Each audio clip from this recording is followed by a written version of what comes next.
Hey, it's Travis, and welcome to the Winding Road podcast. Doing a solo riff again. This is what I used to do all the time.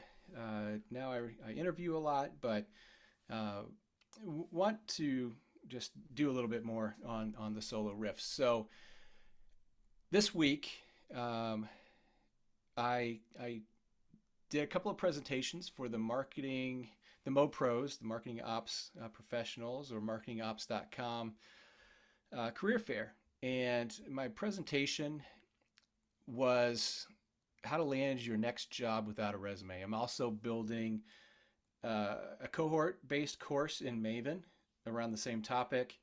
And I'm building a course for Mo Pros as part of their professors program around the same topic. So it's kind of my theme right now uh, in a lot of ways. And I think it's vitally important. A couple of years ago, I made a promise to myself that if I had to look for another job for whatever reason, I was not going to find it leading with my resume. I just wasn't. Um, even though I'm a former recruiter, a lot of times in a lot of companies, it's a black hole.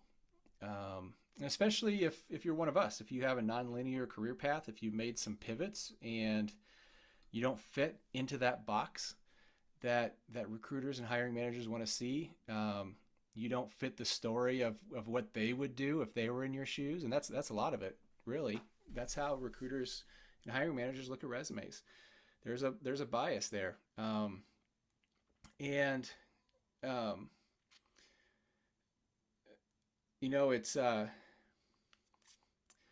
it's it's unfortunate, but it's psychology. It's just the way that it works, and so I had promised myself that I was going to build professional relationships really with nothing expected, no expectations of anything in return. Just get to know people in my field, different fields, share my knowledge and experience and insight with people and learn from other people and try to be generous and helpful and just be a human um, in any way I could. And for the last couple of years, that's what I've done. And I can tell you that I feel a lot more confident about where I'm at with my career and my security than I have in a long time. I'm 47. Some people might be shocked to know that I'm that old. I don't feel that old. I don't act that old. And I think age is just a number. But when I turned 40, it was different. I was scared to death about my career because I had been in recruiting. I know that ageism is real. I know that when you look on job descriptions, you'll notice the majority of the time, what's the number of years of experience they want? 3 to 5. Who has 3 to 5 years of experience? People who just graduated just within the last 4 years. They haven't even been in the world of the professional world for a decade yet. There's still so much to learn, but they're inexpensive and knowledgeable. They can get the job done uh, at a discount compared to older peers. So I get it, but it doesn't bode well for us who are older, who have a lot more experience. And not everybody wants to climb the ladder. Not everybody wants to be a manager, which I think is expected. And if you want to be an individual contributor, your salary might have to just kind of remain flat for a while, I guess, unless you can prove value otherwise. But the key is to keeping your salary at a high level, getting the job you want at the company you want to work for, is building a brand for yourself. I hate that term. I hate personal brand and things like that, but it's a reputation. And just like any product or service, you need to have people talk about you when you're not in the room. And you need to have people recommend you when you're not in the room. When they come across somebody out in their world and that person mentions a problem, they say, hey, you need to talk to so and so. You need to talk to Travis. He's really good at marketing ops. So that's where you need to get to. And that just goes with building professional relationships, building trust, getting to know people, them getting to know you and what you do and what you're passionate about, what you enjoy, what you're really good at. And so that's why you know, as I built my first course and I'm doing some presentations and some talks and things like that, this is a topic that's really, really close to me and personal to me.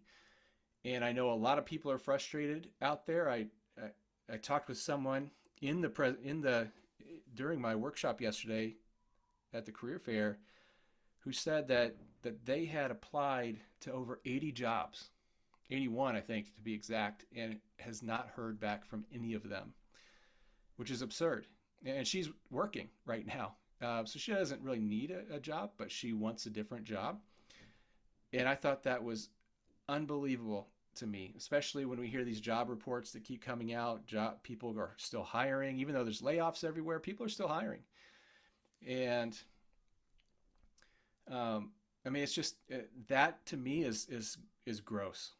To not hear back from any of them is just that's horrible, and that's what's got to change in the way companies hire. I mean, you have to get back to people, period. Even if you're not going to move forward, you've got to communicate.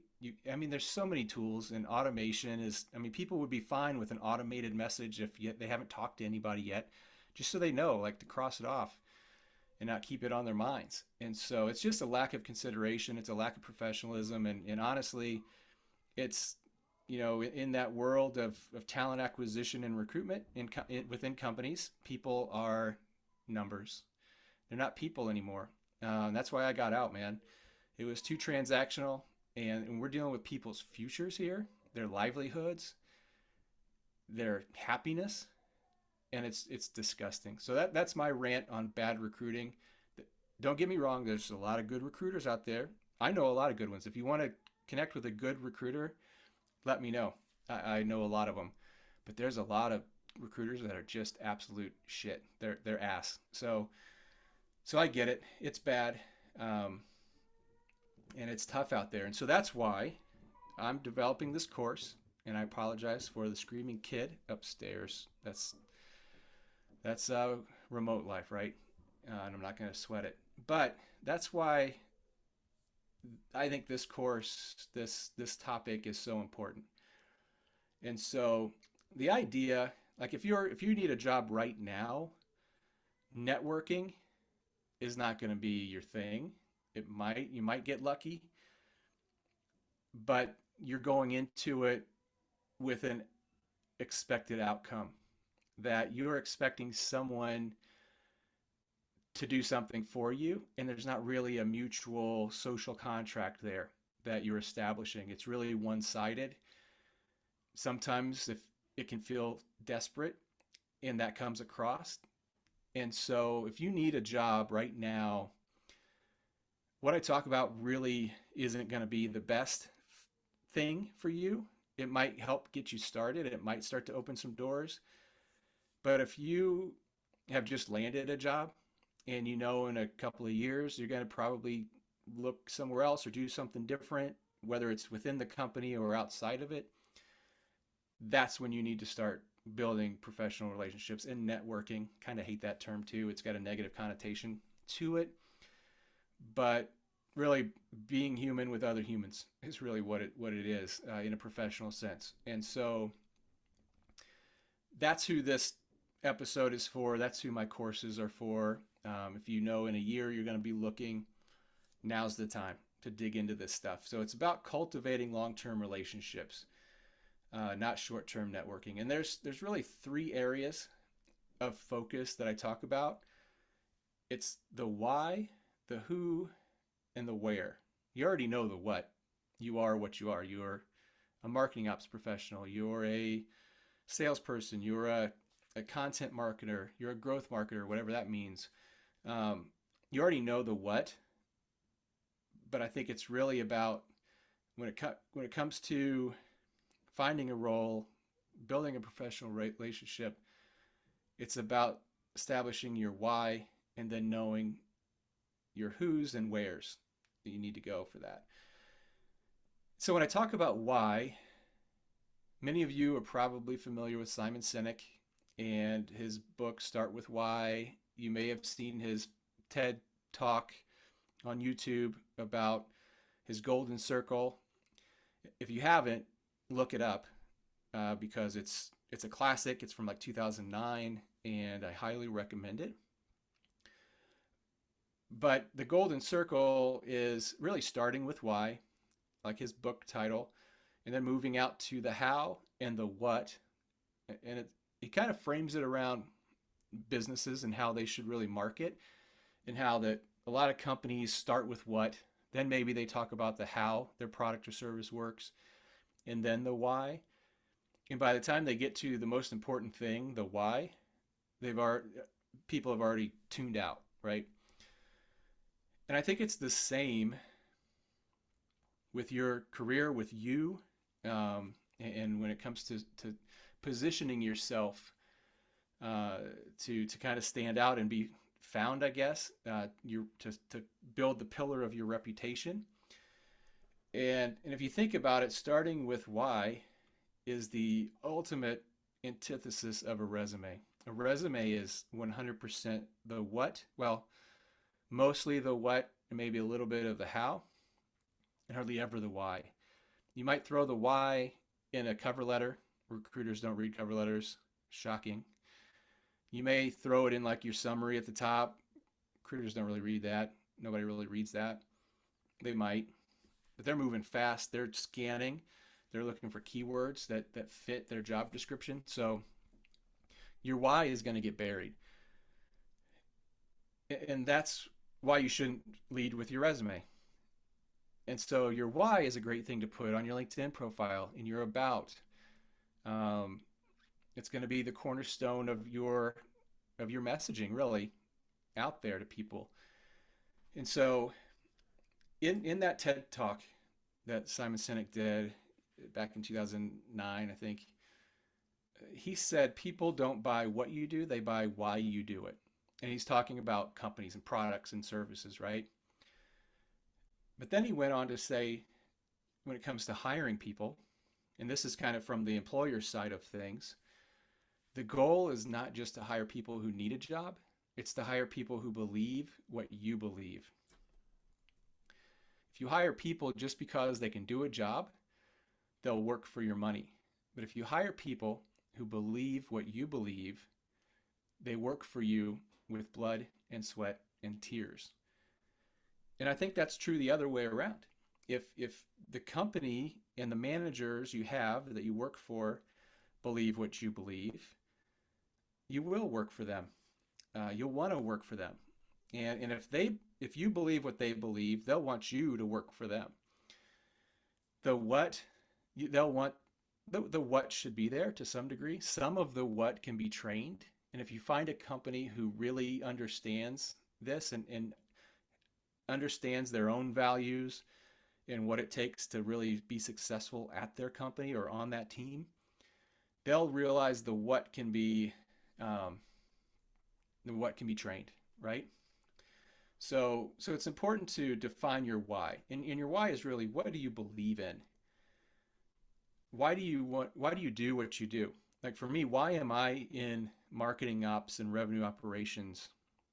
Of all of the things I could be in within marketing, and I've been in other things, and I've evolved and eventually found ops as the perfect fit for me based on what I enjoy, and especially about marketing.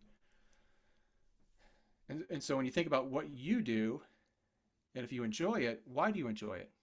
Why do you believe what you believe about your career, about what you do? And once you start to get, and just write down anything at first. As an author, I can tell you there is something called a shitty first draft, and you have to do the shitty first draft to get it out there to then make it better. So don't overthink it. Just write down the first thing that comes to mind and move on. Because what you want to do is then create your golden circle statement. And that it starts with your why, talks about your how, and then the what. So I'll give you an example of one, and this is my shitty first draft, something I just wrote out really quickly that I'll eventually update over time. My why is I'm passionate about marketing and revenue operations and believe that technology, data, processes, and hiring the right ops people are the keys to unlocking a company's growth. My how is hiring a marketing ops professional who can optimize tech stacks, create clean, usable data, optimize processes, and manage HubSpot, which is what I do. I'm a HubSpot solutions partner, is the best way to do this, to set your company up for growth, essentially. The what, I happen to be a HubSpot solutions partner. So you can see that if I would have led with, I'm a HubSpot solutions partner, that might not have meant anything to anyone. And they might have tuned out and I would have lost them from the very beginning. But because I started with my why and what I believe and what I feel is important and what I think can help companies grow, hopefully that sparked their interest. And they're like, okay, tell me more.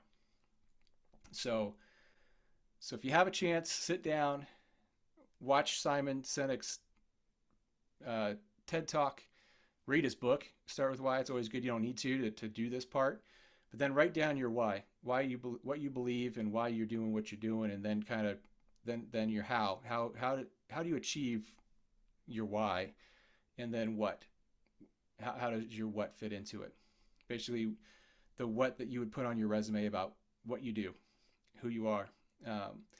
And then, now let's get into the who and the where, and really the crux of building long-term relationships. And so let's talk about the who. And I'm not talking about the band. I'm talking about people. And so think about who's your who. Who are some people that you would like to reach out to and connect with, that you think would be interesting? You'd love to chat with them one-on-one if possible. Who are those people? They could be within your discipline or outside of it. And as most of you may know, I read a lot of books. I'm a book nerd. I love reading. And in the show notes, I'll link to several books that I think are good overall books for thinking about building a professional network of people and building and cultivating relationships. But one in particular that I want to talk about now is called The Proximity Principle by Ken Coleman. And in that book, he talks about the how and the who and the where. But I really want to single out the who part of his book. And he mentions early in the book, in order to do what you want to do, you have to be around people who are doing it in places where it's happening. And I think that sums it up. I think that sums up building professional relationships, right? He also goes on to categorize the who in 5 different ways: professors, professionals, mentors, peers, and producers. And I'll talk a little bit about what those are. So professors are kind of what it sounds like. They're teaching courses. So in HubSpot, Kyle Jepsen and a lot of other people at HubSpot actually lead on-demand courses for certifications and for training in HubSpot and within different areas of marketing and ops.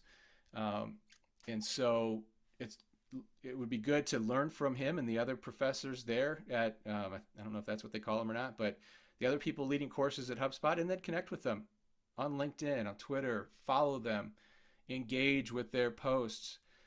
At some point, if you have a lot of questions you'd love to ask them, reach out and say, hey, I'd love to sit down and I've got a lot of questions for you that I'd love to ask. Or if you have a podcast, even better, get them on your podcast. Easy win. And so just find people who are putting out courses, putting out workshops, who are teaching the things you want to learn. Start to follow them outside of the courses and then start to engage with them outside of that. And then you've got professionals. Professionals are oftentimes considered thought leaders. Kind of hate that term too. I hate buzzwords, if you haven't figured that out by now in corporate speak. But they've got big followings usually. on Twitter and LinkedIn, and and follow those people, engage with those people.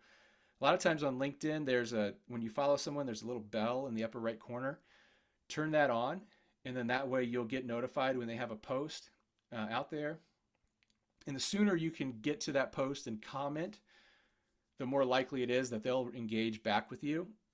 If you're like 2 days late in commenting on a post, they've probably moved on. But if you want to kind of be visible, be seen, and engage with that person in a meaningful way, be early to comment. That's really going to be your best bet there. And um, so if there's some people in your world, follow them, engage, make sure that you have their notifications. Same with Twitter. You can get notified as soon as someone posts something. So just be early to the conversation. And learn from professionals. Be observant. Watch how they talk about things. Pay attention to what they talk about. I mean, they're usually sharing knowledge. That's what they do. That's why they're a thought leader, right?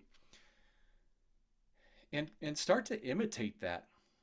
And T.S. Eliot has said, talent imitates, genius steals. And really what that means is learn from these people, imitate them, replicate what they're doing, reverse engineer what they're doing. And then over time, you'll start to insert your own, like don't steal their content word for word, but try to recreate it in your own way for your own topics. Imitate their style, things like that, their format, how do they organize things, just kind of reverse engineer what they're doing. And then you kind of present in a similar way. And over time, what will happen is you'll start to modify it. You'll start to add your own elements, your own flair, so to speak. And that's when now you've stolen it and made it your own. And that's where genius steals. And I think I heard one time also that, well, I think that's irrelevant. Anyway, and when it comes to professionals and stealing, quote unquote, I'm doing air quotes if you can't see it on the podcast.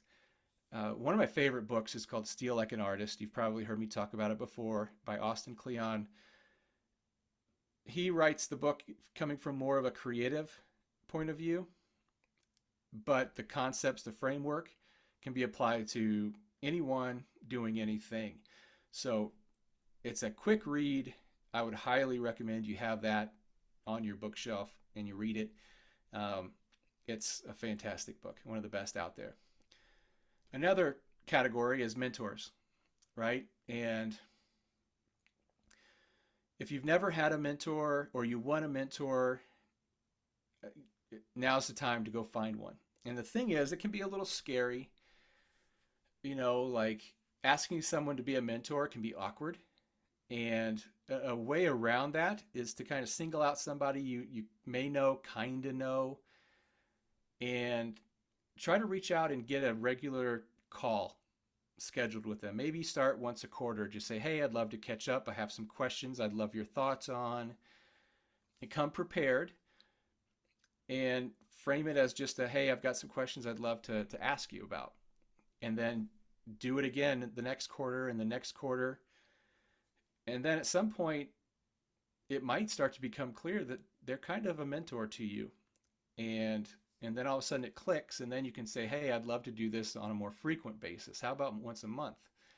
How about every other month? And next thing you know, you have a mentor. And even if it never comes up that they're a mentor, they're still a mentor. They just may not take that title, or it may not be official.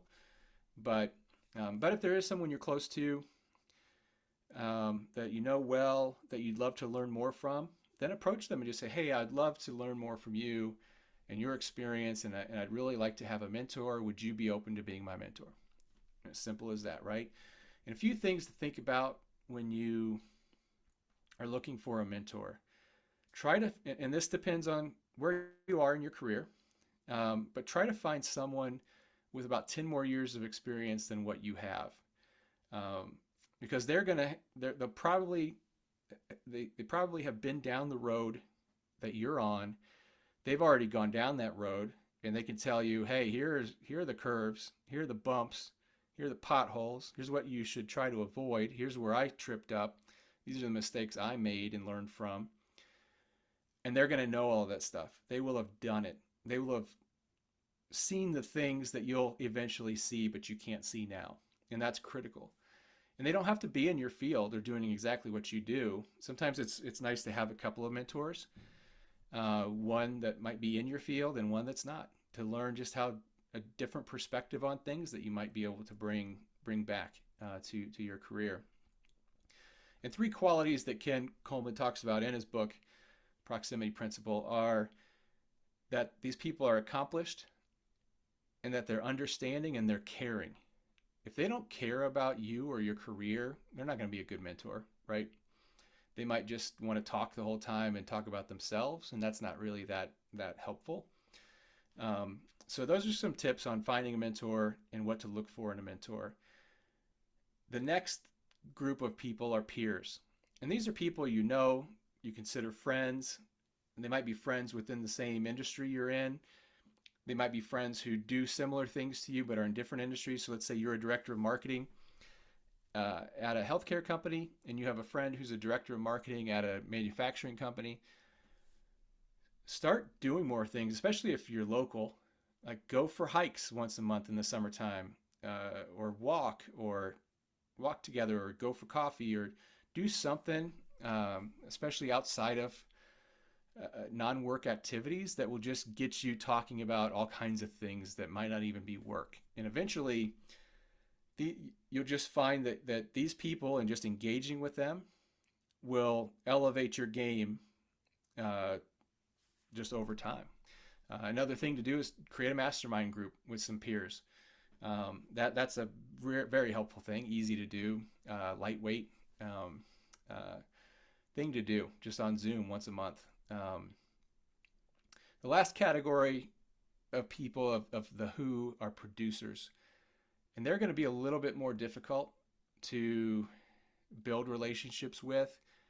These are the people who are running businesses, building teams, making decisions, really making shit happen, right? They're going to be VPs, C-level, other leadership roles. They care about winning more than they care about being a mentor. I mean, you may find people who are interested in being a mentor. Some people enjoy it, even at that level as well. But if you get a meeting with somebody that would be considered a producer, really come prepared. And if you can provide any kind of reciprocal value in return, try to. It might be difficult, but really come prepared. They don't want to have their time wasted, and you might only get one chance to meet with that person. So, but still, nonetheless, people to connect with and try to get to know better. Let's pivot now to the where. Where do you find these people? Where do you meet these people? Some examples, and I think for me, one of the best places to meet people right now are in communities. They can be communities that are on Slack. They could be on like Circle or Mighty Networks. MoPros, the Marketing Operations Professionals, is an example of a community. And people consider them safe places, a place where you can be open and talk. And the people who are in there, there's a relative level of trust. If you're in there and they're in there, you have something in common, right? And there's a built-in trust factor to some degree. And so start to pay attention to the conversations that happen. Find some commonalities if you can. And then reach out to people who you think are interesting, that you just like to get to know better, or maybe they've said something in a channel and you want to learn more. You want to dive a little deeper. Just reach out to them in a DM if it's in Slack or whatever. Just say, hey, I'd love to learn some more about what you said the other day about X, Y, or Z. You have time to hop on a call and kind of dig a little deeper into that? And most of the time they'll say, absolutely. Cohort-based courses and interactive workshops, kind of like what I'm building through Maven around this topic, I've met a ton of people through courses and workshops like that, a ton of people all over the world. And it's nice because you're in this kind of tight knit, tight group going through the same thing. Some courses last a week, others can last months. And so you really start to work with people on certain topics and going through this experience together at the same time.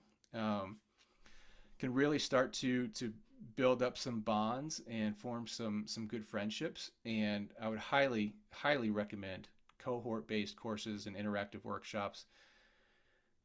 Not just because I'm building one, but because that has been a huge avenue for me to build my professional network over the last couple of years, since really about 2019. LinkedIn is a good place. I think I mentioned the where, LinkedIn might have been the first thing you thought of. It's a little more difficult there to do that. There's more people there. It's not considered as safe of a place. Trust is an issue because it's riddled with salespeople and recruiters who are always trying to sell you something. It's a little more difficult, but what I found is if you start to form relationships in the communities, in the workshops and courses, and then you bring that out to LinkedIn and you follow them you connect on LinkedIn, you engage with their posts on LinkedIn, then you can start to really build some momentum and build upon that relationship in more of a daily basis, right?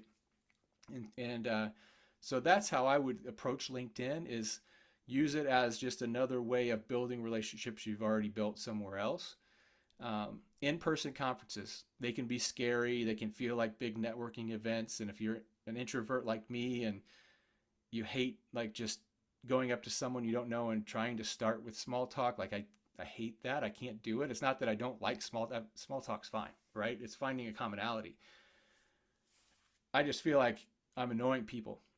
But if you do it right, and there's a book about this as well called Croissants versus Bagels by Robbie Samuels, and I'll put a link to that in the show notes.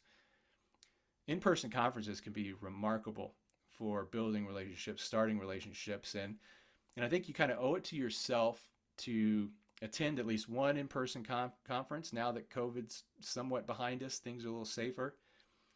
Attend one in-person conference a year and commit to meeting people, and it could be a game changer.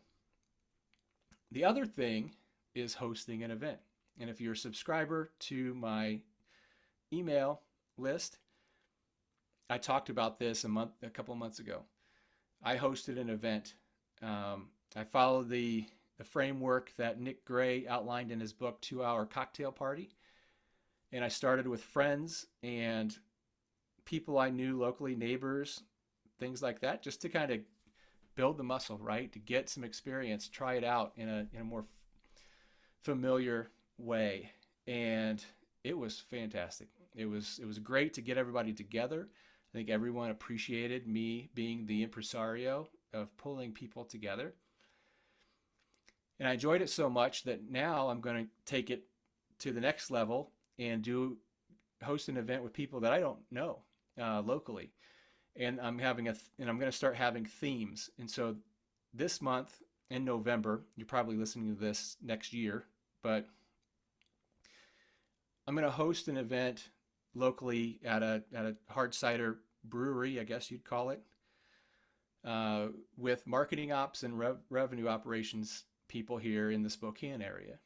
And I've reached out to people on LinkedIn that I didn't know. I asked to connect with them, and then I also said, hey, by the way, I'm hosting this event in November. Would love if if you're interested, I'd love to send you an RSVP link. And I have about 8 people or so RSVP'd, and may have more as we get closer. And I think if you can break out of your comfort zone and do that, I think it's a tremendous way to meet people. So seriously consider hosting an event. And so I want to wrap it up by saying, when you're building relationships, think about your why. Really think about the who and the where. And there's a plethora of who's and where's. and focus on, as Dory Clark mentioned in her book, The Long Game, what she refers to as infinite horizon networking, where there is no end game to it. There is no expectation of what you'll get in return. There's just an infinite horizon to this relationship. There is no end to it. So if you go out and you focus on that and you think of building professional relationships in that way, and you leverage some of the things that I've talked about, you will set yourself up to be in a really good place, to where if something were to happen to your job, or you wanted to make a pivot, making a pivot, try making a pivot into something where your resume has no experience of what you're pivoting into. Knowing someone who trusts and knows you and knows what you're capable of is going to be huge. And so if you plan to pivot, if you plan to make a career change or a job change at some point down the road, and I'd say most of us are, because who sticks with a company for 40 years anymore? Nobody. So this applies to just about everybody. And infinite horizon networking, you do it now. If you're not looking, that's the best time. Start building it now. And you will feel a sense of security, because nothing's secure. People go and work for companies and they think that's the safe bet, that it's secure. I mean, look at the layoffs happening at these tech companies that got over leveraged and they've been mismanaged, and now they have to let go 15% of their staff. That's bad management. That's a bad company. That you can't weather a little bump in the road without laying people off. I mean, that's horrible. So that's not secure. Companies aren't secure because they're focused too much on quarterly. And if a bad quarter is on the horizon, they're going to fix it so their shareholders don't freak out. And then all of a sudden things will get back to normal. And now they're going to be hiring, and then they have to replace all these people, train all these. I mean, it's just stupid. It's so short-term focused, but it happens. And so I would say working for yourself is no less secure than working for a company. But that's just my riff on that. But seriously, infinite horizon networking, build professional relationships, long-term relationships, and you will be in good shape. That's what I've got for this week. I'm out.